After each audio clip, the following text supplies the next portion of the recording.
বরিশালে ১১ দফা দাবি আদায়ে কাজীদের সম্মেলন, ভ্রাম্যমাণ আদালতের হয়রানি বন্ধ, ফি বৃদ্ধি, বিভাগীয় তদন্ত ছাড়া গ্রেফতার না করা সহ ১১ দফা দাবি আদায়ে বিভাগীয় সম্মেলন করেছেন কাজীরা।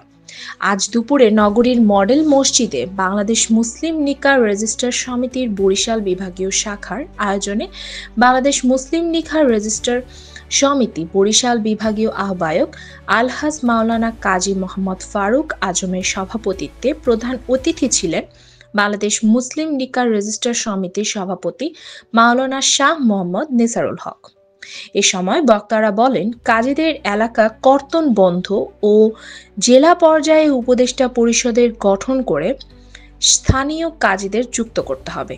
এছাড়া কাজীর লাইসেন্স শব্দের বদলে নিয়োগ শব্দ ব্যবহার করতে হবে। বিয়ের বয়স মেয়েদের ক্ষেত্রে 18 থেকে 16 এবং ছেলেদের 21 থেকে নামিয়ে 18 বছর করতে হবে। এছাড়া আওয়ামী লীগের আমলে বিএনপি জামায়াত ট্যাগ দিয়ে বহিষ্কার করা কাজীদের অবিলম্বে তাদের বহিষ্কৃত আদেশ প্রত্যাহারের দাবি জানান। চিন্তা করবে এই কাজী সাহেবদের কি প্রয়োজন। 1961 সালের মুসলিম পারিবারিক আইন, তৎকালীন আইয়ুব খান একজন মাতাল ছিল, মাতাল। সে কোরআনের 130টা আয়াতের বিরুদ্ধে আইন পাস করেছে। আপনি বলেন 18 বছর আর 21 বছর বিবাহের ক্ষেত্রে কেন লাগবে, ভোটের ক্ষেত্রে লাগে না? এই রকমের বহু আইন করেছে যা দ্বিতীয় বিবাহ, তালাক বিভিন্ন জায়গায় শরীয়তের সাথে সাংঘর্ষিক রয়েছে। এগুলো অবশ্যই সমাধান করতে হবে।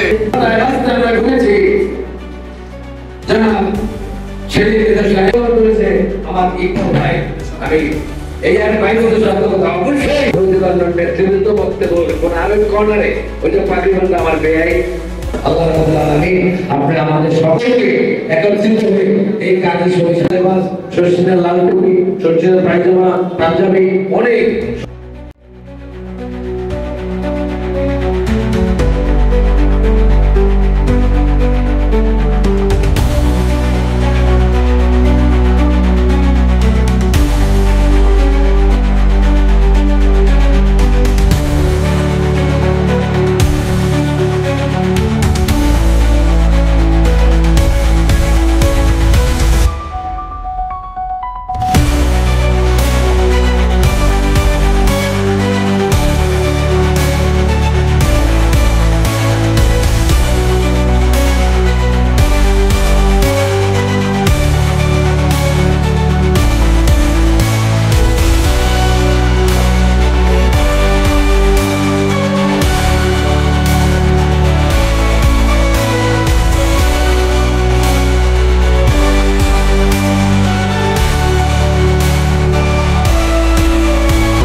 নিউজ ডেস্ক, এরিনা রয়, রিপোর্ট 71।